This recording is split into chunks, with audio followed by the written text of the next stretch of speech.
Assalamualaikum warahmatullahi wabarakatuh.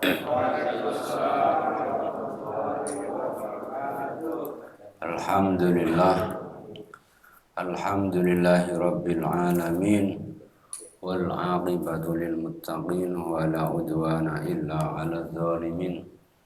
Asyhadu an la ilaha illallah wahdahu la syarika lah, wa asyhadu anna Muhammadan abduhu wa rasuluhu la nabiyya ba'dah. Allahumma fassalli wa sallim ala sayyidina Muhammadin wa ala alihi wa ashabihi wa man tabi'ahu bi sunnatihi ila yaumiddin, amma ba'du. Qala Allah ta'ala fi kitabihil karim, a'udzu billahi minasy syaithanir rajim. Inna iddatash syuhuri indallahi 12 syahran fi kitabillah yawma khalaqas samawati wal ard minha arba'atun hurum dzalika ad-dinul qayyim fala tadhlimu fihinna anfusakum wa qatilul musyrikina kafatan kama yuqatilunakum kafah wa alamu annallaha ma'al muttaqin. Wa qala an-nabi sallallahu alaihi wasallam, man kharaja min baitihi fi talabil ilmi fa huwa fi sabilillah hatta yarji'a, atau kama qala Nabi sallallahu alaihi wasallam. Hadirin sidang jamaah salat maghrib rahimakumullah. Alhamdulillah, bersyukur memuji kepada Allah Subhanahu wa taala. Allah Subhanahu wa taala kumpulkan kita dalam majlis ilmu, majlis yang dimana Rasulullah SAW menyebutnya sebagai taman daripada taman surganya Allah Subhanahu wa taala. Maka kalau kita berada di dalam taman-taman surga Allah Subhanahu wa taala, hendaknya berlama-lama. Jadi lama-lama di mushola nutut ilmu itu ya, kita seperti hanya duduk di taman-taman surganya Allah Subhanahu wa ta'ala. Nah, ini karunia dari Allah Subhanahu wa ta'ala yang tidak semua orang tadi Allah pilih. Padahal tadi kan penuh, tapi hanya sebagian orang yang dipilih. Kita didudukkan di majlis ini. Salawat serta salam tak lupa tercurah kepada junjungan kita Nabi besar Muhammad sallallahu alaihi wasallam, Nabiur Rahmah, Nabi yang diutus oleh Allah Subhanahu wa ta'ala rahmatan lil alamin, memberikan kasih sayang kepada, menyebarkan kasih sayang kepada seluruh alam. Adanya diri kita, adanya alam semesta, karena adanya Rasulullah sallallahu alaihi wasallam. Shallu ala Nabi Muhammad. Jamaah yang dirahmati Allah Subhanahu wa taala. Maaf ya, suaranya agak serak-serak basah ini. Layarnya kok merah. Jangan-jangan kampanye merah ini. Enggak kan? Biasanya putih. Dan kampanye merah ini.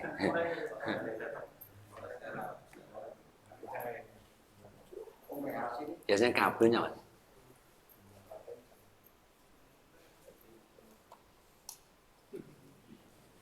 Tapi dari situ merah ya.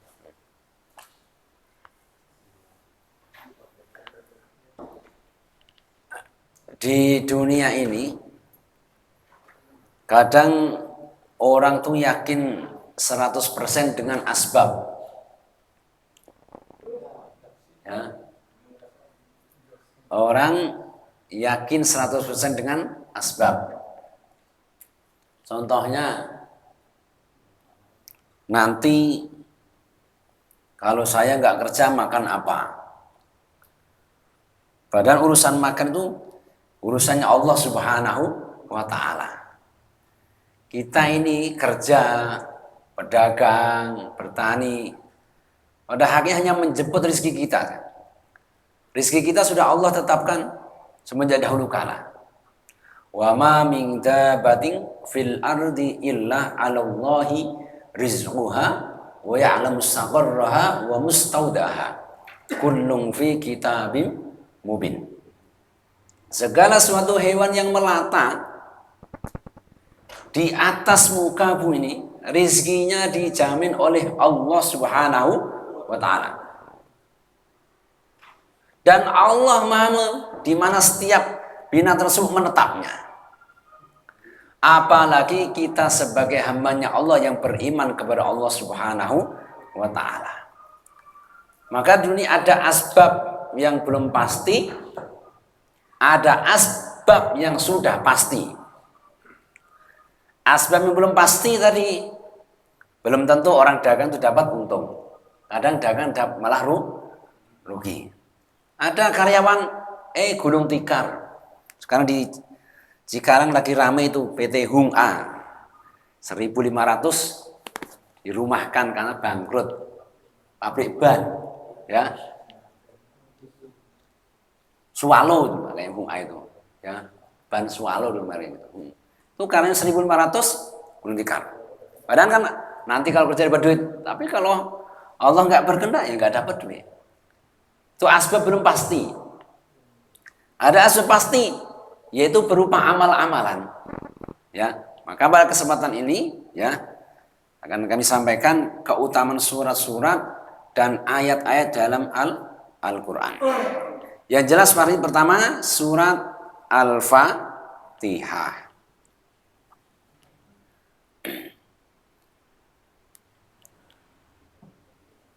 Sahabat Jabir, namanya Rasulullah kan raja, nabi, ya, penguasa lagi. Wajar mempunyai ajudan, benar kan? Sekarang presiden sekarang ajudannya berapa? Bupati ajudannya berapa? Apalagi seorang nabi. Kalau zaman semua itu berebut, Pak. Hari ini saya yang melayani Rasulullah. Melayani, ayo menyiapkan bajunya, menyiapkan airnya, pokoknya semua disiapkan. Digilir sahabat. Nah, suatu Senin sampai giliran sahabat Jabir. Jabir datang ke rumah Nabi, datangnya agak telat. Nabi sudah menuangkan air untuk buat bersuci. Maka Jabir salam, "Assalamu alayka ya Rasulullah." Falam yarudda aliyya fantalaqa. Rasul salam wa anakhun. Jabir salam 3 kali sama Nabi enggak dijawab. Maka akhirnya Nabi ya jalan, kemudian dia masuk rumahnya. Jabir masuk masjid. Kemudian Jabir duduk, fajalastu hazinan. Duduk sedih, enggak dijawab Nabi salamnya. Kalau kita salam kepada orang tua kita enggak dijawab, sedih atau enggak, Pak? Sedih ya? Ini yang paling enggak dijawab oleh Nabi. Fajalastu hazinan ini. Duduk dalam masjid sedih. Ketika dia duduk, fa kharaja Rasulullah sallallahu alaihi wasallam qad tatahhara faqala. Nabi keluar dari rumahnya, Nabi sudah dalam keadaan bersuci.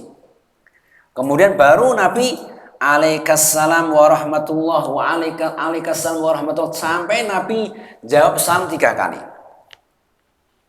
Kemudian Nabi sabdakan, "Ala ukhbiruka ya Abdullah bin Jabir bi khairu suratin fil Qur'an." Jabir, maukah kamu saya kasih tahu suatu surat yang paling baik? Bi khairin. Mana kata-kata bi khairin? Surat yang paling baik dalam Al-Qur'an. Qultu bala, ya Rasulullah. Qal, Nabi sabdakan, "Iqra alhamdulillahi rabbil alamin hatta takhtimaha." Maksudnya bacalah surah Alhamdulillah, surah Al-Fatihah sampai selesai. Ahmad Baihaqi dalam kitab Syu'abul Iman. Jadi surat yang paling baik yang ada dalam Quran itu surat Al-Fatihah.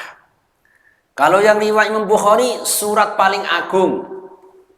Surat paling agung, ya, yang riwayat Imam Bukhari. Nah, hadis ini memberikan pelajaran.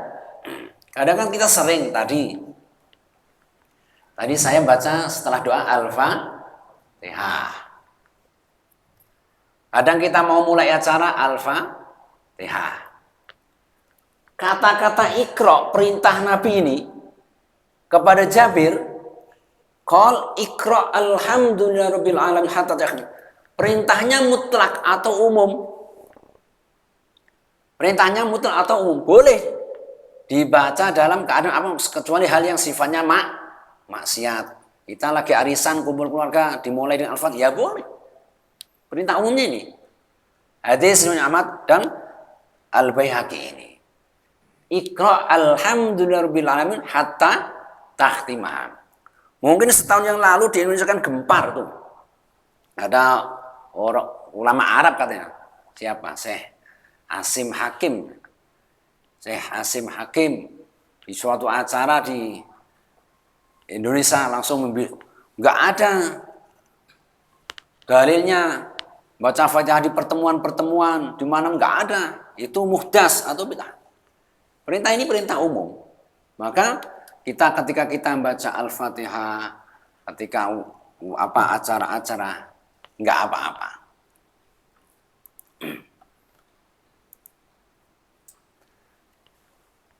Yang kedua, membaca surah Al-Fatihah dan akhir surah Al-Baqarah akan dikabulkan permintaan kita. Suatu ketika Nabi sama malaikat Jibril lagi duduk-duduk berdua. Ketika sedang duduk-duduk berdua, terdengar ada dari arah atas itu seperti suara pintu terbuka. Faqala naqidun min fawqihi, naqidun min fawqihi. Maka malaikat Jibril katakan ini adalah salah satu pintu langit di mana pintu ini belum pernah terbuka kecuali hari ini. Fanazala minhu malakun, dari pintu tersebut keluar malaikat. Dan malaikat ini juga belum pernah turun sama sekali dunia kecuali hari ini sudah. Fasallama, kemudian malaikat memberikan salam. Bergembiralah atas dua cahaya yang diberikan kepadamu dan belum pernah diberikan kepada seorang nabi pun sebelummu, yaitu pembuka Alkitab atau surah Al-Fatihah dan penutup surat Al-Baqarah. Tidaklah kamu membaca satu huruf dari kedua surat itu kecuali akan diberikan permintaanmu kepadamu. Pelajarannya diambil, nabi-nabi sebelum dahulu belum pernah ada namanya surah Al-Fatihah. Surah Al-Fatihah ini memberikan cahaya dan akhir surah Al-Baqarah. Maka siapapun ya, tidaklah kamu membaca satu huruf dari kedua surat tersebut, pasti Allah akan penuhi keinginanmu. Maksudnya apa?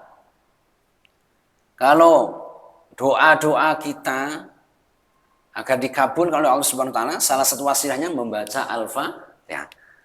Lan taqra'a ini, lan taqra'a bi harfin minhuma illa u'ti. Di sini kata cuma satu huruf saja, apalagi kita baca satu surah.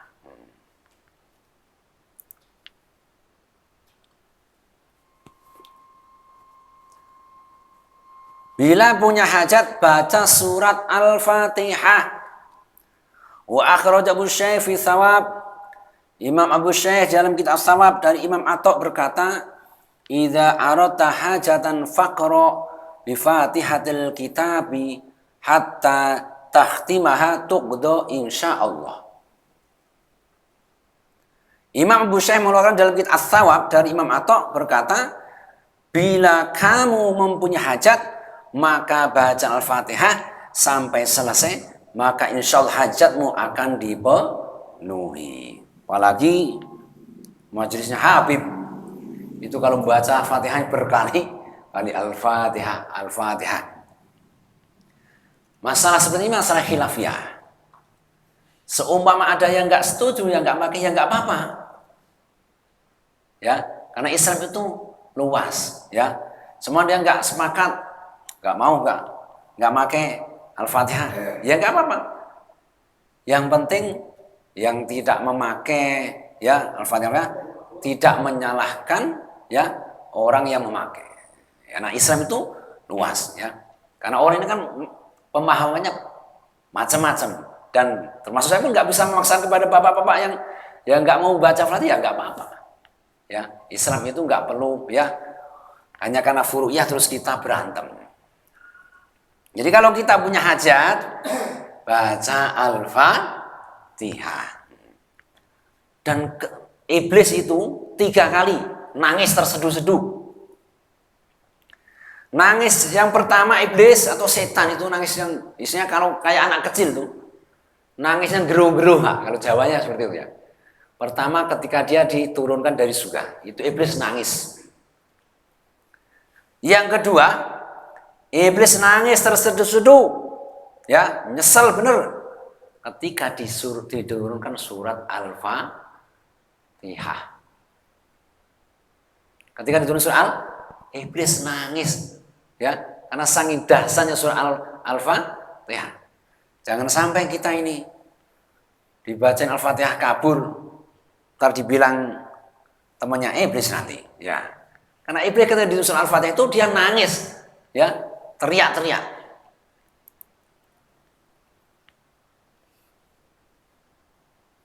Surah Al-Fatihah sebagai ru'yah. An Abi Sa'id Al-Khudri anna nas min ashabi Rasulullah sallam kanu fi safamaru bihayn min ahyil Arab fastabafu falam yubifu faqalu hal fikum raqin fa inna sayyidal hayy latigun aw musabun faqala minhum na'am fa ataw farahu bi fatihatin fa bara ar-rajulu fa ada qati'an min ghanamin fa aba ayyak bilah wa qala hatta adhkura dzalika lin nabi sallallahu. Ada sahabat lagi melakukan safar. Yang namanya safar kan melewati kampung ini, kampung ini namanya safar. Kampung A, kampung B, kampung C. Suatu ketika sudah malam, belum nyampe Madinah. Lewat suatu kampung, maka rombongan sahabat yang safar ini minta izin penduduk kampung untuk bermalam atau agar dijamu sama penduduk kampung tersebut. Falam yudayyifuhum. Penduduk kampung nggak mau menjamu sahabat yang safar ini. Akhirnya mereka karena nggak dijamu, nggak diizinkan nginep, sahabat sepakat untuk melanjutkan perjalanan. Tapi sebelum perjalanan ada bertanya, hal fikum raqin? Apakah di antara kalian ada yang bisa meru'yah? Kalau Jawa apa? Nyuwuk. Benar nggak Pak? Kalau orang Sunda apa? Jampe-jampe. Ya. Kalau orang Jawa disuwuk katanya. Ya. Apakah di antara ada yang bisa meru'yah? Maka karena orang kampung ini katakan kepala suku kami ya lagi tersengat hewan berbisa. Kepala suku kami lagi disengat hewan berbisa. Kalau disengat kan badannya panas atau menjadi bengkak. Maka sahabat menjawab na'am. Ya ada. Kemudian salah satu sahabat yang datang kepada kepala suku kampung tersebut. Kemudian sahabat tersebut membaca suratul Fatihah ya di air atau di mana, kemudian ditiupkan ke kepala kampung tersebut. Fabaro ar-rajulu, kepala suku tersebut sembuh. Sembuh. Dibaca lewat wasilah membaca surah Al-Fatihah. Maka karena senang kepala sukunya dikasihlah potongan daging kambing. Tapi sahabat ini nolak, nggak berani. Boleh enggak ini saya terima daging kambing ini. Akhirnya singkat cerita, melanjutkan perjalanan diceritakan kepada Nabi. Maka ketika sahabat ini cerita bahwa dia telah meru'yah kepala suku dengan surah Al-Fatihah, Nabi senyum-senyum. Sampai Nabi bertanya, Wa ma adraka annaha ruqyatun. Dari mana kamu tahu kalau surah Al-Fatihah adalah surat ruqyah? Nabi belum pernah mengajarkan bahwa surah Al-Fatihah surat ruqyah. Tapi sahabat langsung mempraktekkan sendiri. Maka nggak boleh bagi kita itu menghukumi orang sedikit kalau nggak diajarkan Nabi ya sesat bid'ah, nggak boleh. Ini sahabat ini nggak pernah diajar Nabi kamu nanti kalau ruya baca Al-Fatihah, enggak. Tapi atas inisiatif dia sendiri. Tapi apa respon Nabi? Fatabassama. Ketika sahabat meruyah dengan Al-Fatihah, Nabi senyum sampai ditanya siapa yang memberitahu kamu bahwa Al-Fatihah surat ruqyah. Maka kita nggak boleh mengklaim ya sesuatu yang belum nggak dikerjakan Nabi, nggak diajarkan Nabi sesat atau bid'ah, nggak bisa seperti itu. Banyak contoh sekali sahabat ya. Akhirnya Nabi ya udah kalau gitu ambil daging tersebut nanti saya juga dibagi. Maka kalau kita datang ke Pak Kiai, ke ajengan, ke Ustadz minta diruyah ya bawa gula kopi nggih Pak nggih. Bangetan kalau kosongan. Minta diruyah nggak bawa apa-apa ya. Atau bawa amplop. Ini lagi viral sekarang banyak ustadz bawa amplop disebar-sebar Pak. Ya. Lagi viral di medsos ustadz bawa uang segepok, tas gede dihambur-hamburkan. Jadi orang ruqyah dapat imbalan itu boleh, ini Bukhari Muslim ya. Ini imbalannya daging zaman dahulu.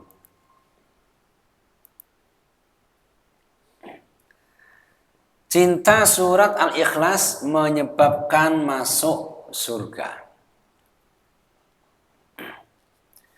Masjid Imam Quba ini masjidnya aneh. Setiap selesai Al-Fatihah, ghairil maghdubi 'alaihim waladdallin. Amin. Langsung baca. Bismillahirrahmanirrahim. Qul huwallahu ahad. Allahus samad. Lam yalid wa lam yulad wa lam yakul lahu kufuwan ahad. Rakaat pertama. Selesai Al-Ikhlas baru surat yang lain. Rakaat kedua sama kayak rakaat pertama. Maka lama-lama sama makmumnya ditegur. Ya. Lantas para sahabatnya berbicara ya padanya. Kamu membaca surat itu lalu menurutmu itu tidak mencukupi hingga kamu melanjutkan dengan surat yang lain? Apakah tidak bisa diringkas saja? Intinya seperti itu. Maka sama imam Masjid Quba ini dijawab, kalau kamu masih ingin saya imami atau saya menjadi imam, ya itulah apa yang aku kerjakan. Imamku seperti itu. Setiap selesai Al-Fatihah, Al-Ikhlas, baru surat yang lain. Karena di Quba tersebut yang paling bagus bacanya dia ya akhirnya makmumnya atau jamaahnya ngikut saja. Maka suatu ketika Nabi berkunjung ke Quba. Quba itu dari Masjid Nabawi paling naik bis cuma 7 menit. Sekilo kalau enggak 2 kilo. Masjid Quba itu ya. Jadi Masjid Nabawi 2 kilo. Sini mana? Sini bulan-bulan. Ya. Atau 1,5 kilo lah ya. Sini, ya. Naik bis cuma 7 menit. Naik bis cuma 7 menit. Itu pelan-pelan naik bisnya. Dan dingin di Masjid Quba itu. Hati-hati banyak copetnya di sana. Iya. Ya. Pokoknya di luarannya bukan di dalam masjidnya ya. Ya. Karena di situ banyak di luar masjid yang banyak yang dagang-dagang kurma, dagang-dagang jubah. Banyak copetnya. Tahun kemarin Pak Hadi itu baru umroh ya Pak ya. Nah. Masjid Quba. Ya. Dingin. Ya udah dingin. Nah ini imamnya aneh. Kalau bisa Al-Fatihah, Qul huwallahu ahad. Dan ini kan sebentar lagi Ramadan. Enak malah pakai Qul terus Pak. Ya, yang 2, 3, cepet kan? Ya boleh pakai dari ini.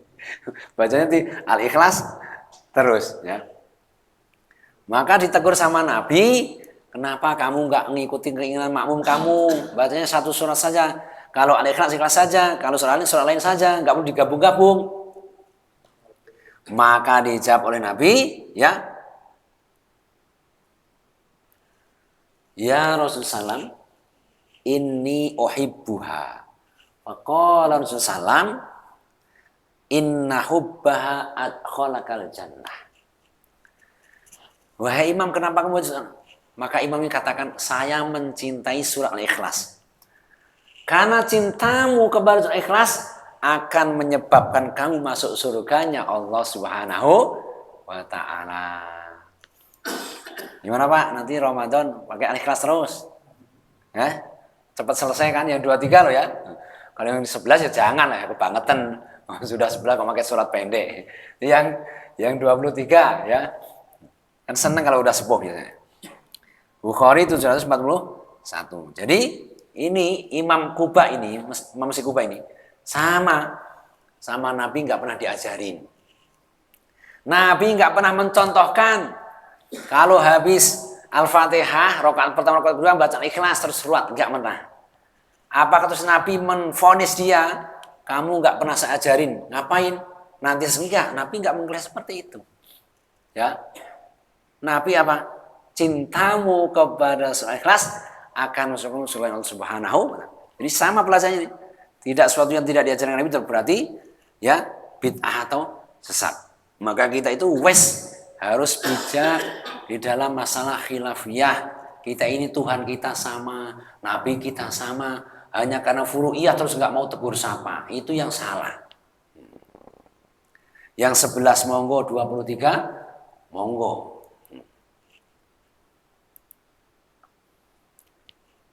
Surat Al-Ikhlas satu kali baca sebanding sepertiga Al-Quran. Ayat jihadukum ayyaqra'a sukanan fi lailatin fasyaqadzan alhim. Apakah salah seorang di antara kalian mampu membaca sepertiga Al-Quran dalam setiap malamnya? Para sahabat kesulitan berkata, siapakah di antara kami yang mampu melakukan hal tersebut? Rasulullah SAW? Beliau bersabda, Allahul Wahidus Samad. Maksud surah Al-Ikhlas nilainya adalah sepertiga Al-Quran. Wa qala al-wahid shad fa inna thuluthul Quran. Jadi kul huwallahu ahad, Allahus samad, lam yalid wa lam yulad wa lam yakul lahu kufuwan ahad. Sebanding sepertiga Al-Quran. Berapa sepertiga Al-Quran? 10 juz. Ya, 10 juz. Kalau 3 kali berarti ya, 30 terus. Tapi terus jangan, wah saya mending baca Ikhlas lah, nggak mau baca surat yang lain. Ya, jangan seperti itu. Ini penafsirannya ada yang mengatakan sebanding seperti ini dari segi kandungan ayatnya, kandungan pelajaran. Ada yang mengatakan ya memang sepertiga dengan pahalanya gitu.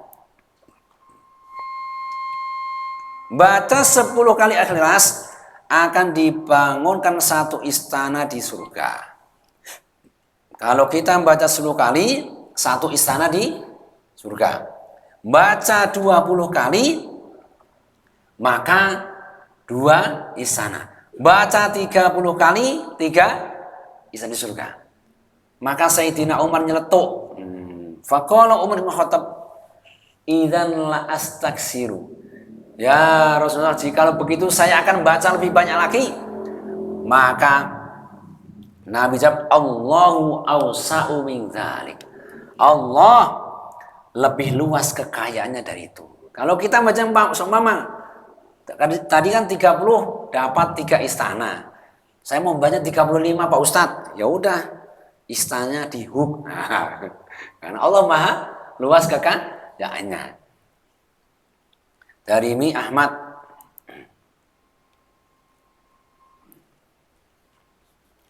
membaca surah Al-Baqarah mengusir setan.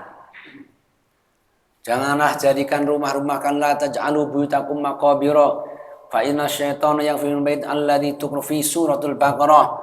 Jangan jadikan rumah-rumah kalian seperti kuburan. Apa kuburan? Gelap. Enggak ada amalannya. Jangan rumah diisi musik-musik terus, Pak. Ya senengan setannya nanti. Diisi acara yang dangdut-dangdut, nah senengan. Agar setannya kabur, baca surah Al-Baqarah. Berat Pak Ustadz. Bisa dibaca bagi bareng-bareng satu keluarga. Kalau merasa di rumahnya kok perasaan kalau malam ada yang gerak-gerak, ada yang bunyi-bunyi, berarti setan lagi bertempat tinggal di rumah kita. Caranya baca surat Al-Baqarah sekali duduk. Kan 3 juz seperempat. Berat kan kalau sendiri kan? Ya dibagi bareng-bareng. Ya. Kalau ada 7 orang ya dibagi 7 orang. Beres. Kabur setannya. Muslim 1913.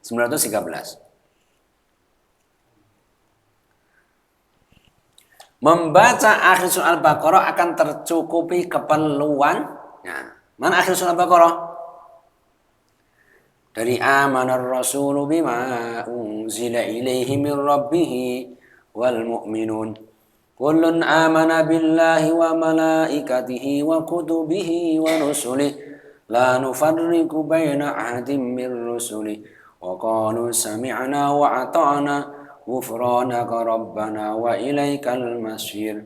Sampai wa'fu anna waghfir lana warhamna anta maulana fansurna 'alal qaumil kafirin. Barang siapa membaca doa terakhir dari surah Al-Baqarah pada suatu malam, maka kedua itu akan mencukupinya. Tafsirnya ada yang mengatakan kita sampai pagi dijaga oleh malaikat. Ada yang mengatakan tafsirnya memang Allah akan cukup keperluan kita. Membaca Yasin di malam hari diampuni dosanya. Man qara Yasin fi lailatin ibtigha wajhillahi aw mardatillahi ghufira lahu. Barang siapa membaca surah Yasin pada malam hari karena mengharap ridho Allah Subhanahu wa taala, niscaya akan diampuni. Ad-Darimi 3281. Tidak hanya malam Jumat, setiap malam. Atau hadis lain, man qara Yasin lailan fa asbaha maghfuran. Barang siapa membaca surah Yasin tiap malam maka pagi hari dosa-dosanya diampuni. Ya. Bagi yang mengamalkan. Meskipun kata ulama hadis ini lemah, tapi ahlu sunnah wal jamaah hadis dhaif itu masih boleh diamalkan dalam fadhailul amal. Ini saya tekankan lagi, ini kan masalah khilafiyah. Kalau nggak setuju nggak apa-apa. Ada teman kita ngamalin ya biasa-biasa, itulah Indonesia. Indonesia kan banyak macam-macam mereka ya.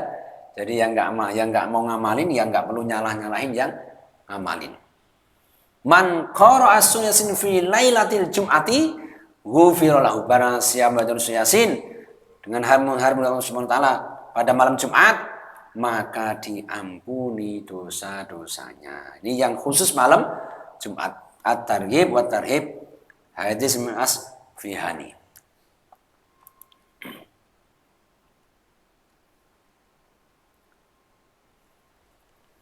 Ini yang tadi yang malam hari, sekarang yang pagi hari.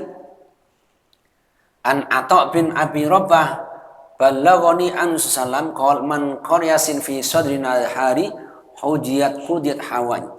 Barang siapa yang membaca surah Yasin pada awal siang, niscaya akan terpenuhi semuanya kebutuhan. Nah, kita punya hajat atau enggak, Pak? Punya hajat atau enggak, Pak? Punya ya? Yang namanya hajat bukannya duit ya. Sehat juga hajat. Keluarga kita sakinah adem ayem juga hajat. Baca Yasin tiap pagi. Kalau di India ini prakteknya ya. India madzhab Hanafi. Ini dia praktekin. Prakteknya itu dibaca setelah zuhur. Prakteknya ya. Kalau ini kan di awal siang, kalau di awal siang kan, kalau kita mengartikan berarti pagi. Kalau saya ngamalin ini, ya pokoknya sebelum zuhur saya amalin. Ya. Maka bapak-bapak yang sudah pensiun, mending banyak amalan-amalan. Kayak gini amalan pasti namanya Pak. Barang siang di awal siang, Allah akan penuhi semua kebutuhannya. Yang namanya kebutuhan bukan hanya duit, sehat juga kebutuhan. Dapat presiden yang soleh juga kebutuhan. Baca Yasin biar dapat pemimpin yang soleh Pak. Ya, yang cinta akan kepada rakyatnya. Surat Al-Muluk akan menjadi teman dalam kubur.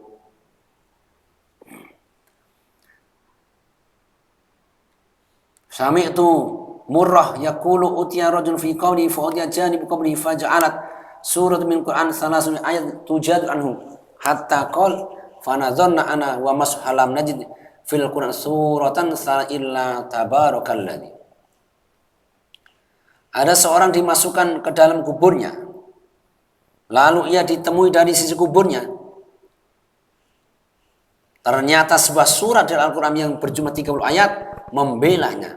Hingga ia berkata, lalu aku dan masuk melihat isi Quran, namun kami tidak mengenal Al-Quran dalam saat yang berjumlah 30 kecuali surat Al-Muluk.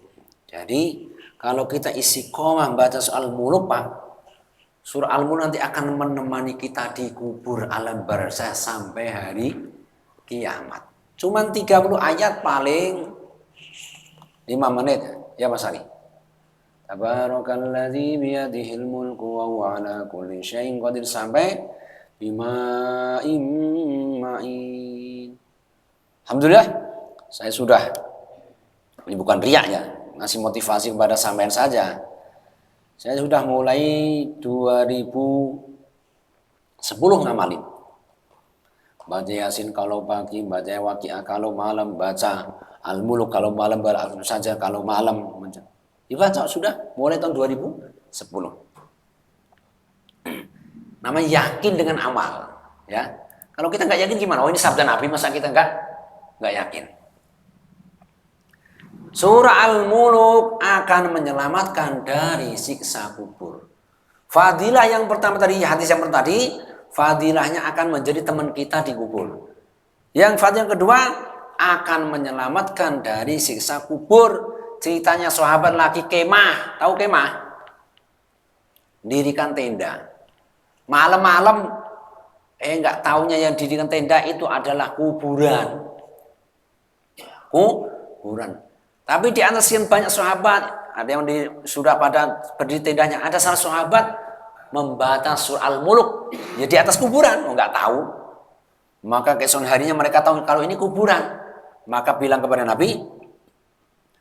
Maka Rasul sabdakan ini.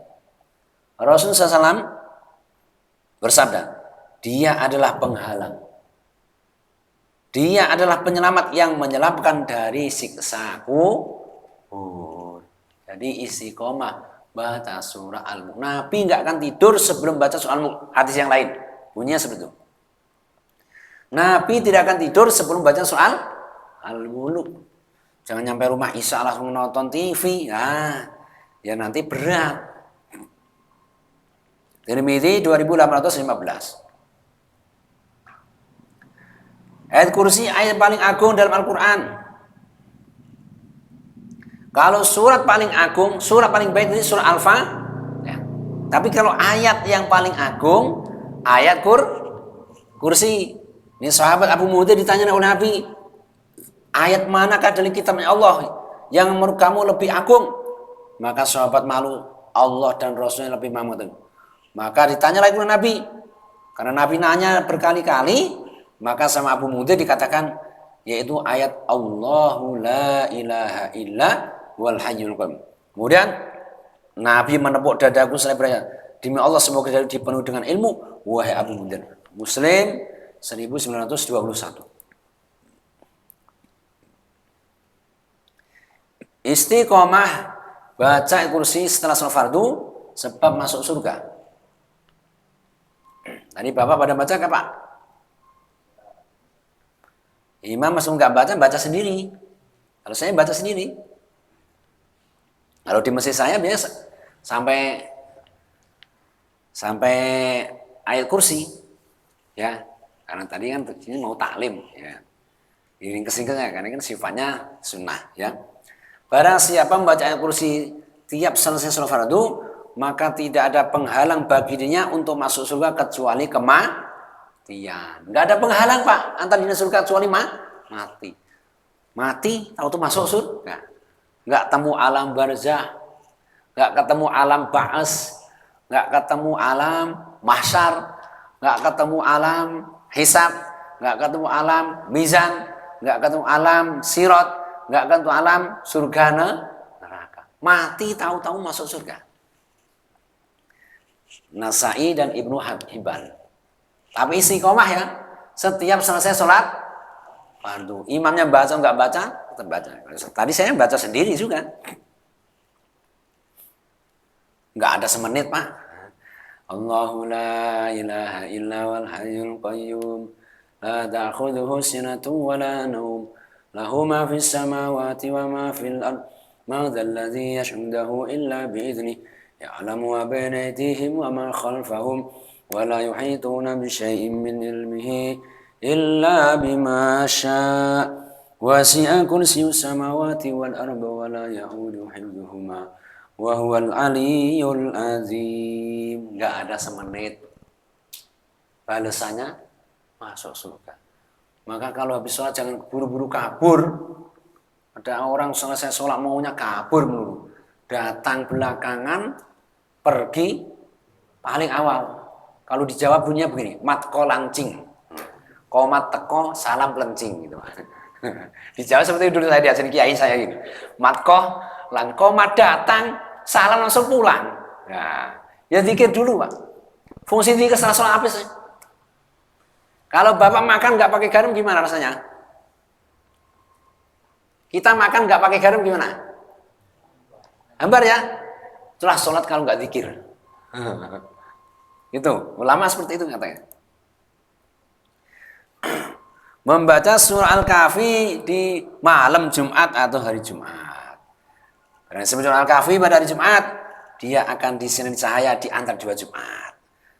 Barang siapa menghafalkan 10 ayat, ya surah Al-Kahfi awalnya, maka dia akan dijaga dari fitnah Dajjal.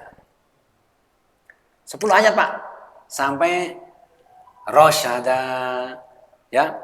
Fadarabna ala adam fil kamsinina adada. Thumma ba'atsna lina an ayyul hizbain ahsali ma labithu amada.